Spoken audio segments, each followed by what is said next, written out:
সরকারি চাকরিতে বহুল প্রতীক্ষিত নবম জাতীয় পে স্কেল বাস্তবায়নের প্রক্রিয়া চূড়ান্ত পর্যায়ে রূপ নিয়েছে। পে কমিশনের প্রতিবেদন পর্যালোচনা শেষে সচিবদের সমন্বয়ে গঠিত 10 সদস্যের বিশেষ কমিটি চূড়ান্ত প্রতিবেদন এখন সরকারের নীতিগত অনুমোদনের অপেক্ষায় রয়েছে।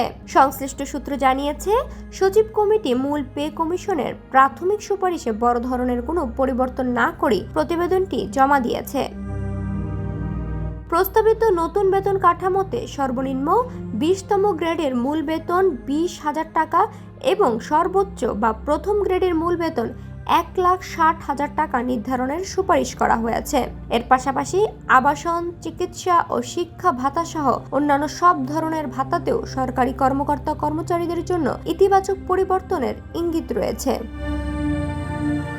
জানা গেছে, সচিব কমিটির পর্যালোচনাকৃত এই প্রতিবেদনটি যে কোনো দিন মন্ত্রিসভা বৈঠকে উত্থাপন করা যেতে পারে। মন্ত্রিসভার বেতন কাঠামোর সার্বিক দিক পর্যালোচনার পর যদি কোনো অসঙ্গতি বা অসামঞ্জস্য ধরা না পড়ে, তবে এটি চূড়ান্তভাবে পাশ হবে। তবে সরকারের নীতি নির্ধারকদের কাছে কোনো গ্রেডের বেতন কম বা বেশি মনে হলে সেখানে আংশিক সমন্বয় বা পরিমার্জন করা যেতে পারে। পুরো প্রক্রিয়াটি দ্রুততম সময়ের মধ্যে শেষ করার প্রস্তুতি চলছে।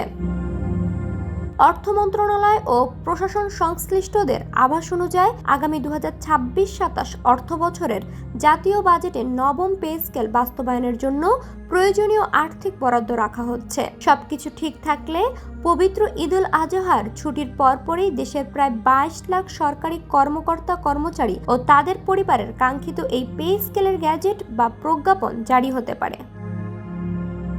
দীর্ঘ 11 বছর পর নতুন বেতন পে স্কেল বাস্তবায়নের এই চূড়ান্ত অগ্রগতিতে সারা দেশের সরকারি কর্মচারী ও সেবাভোগী পরিবারগুলোর মধ্যে দীর্ঘদিনের বঞ্চনা অবসানের আশা এবং নতুন উদ্দীপনা তৈরি হয়েছে। নীতি নির্ধারকদের চূড়ান্ত সবুজ সংকেত পেলেই দীর্ঘ প্রতীক্ষার অবসান ঘটতে যাচ্ছে।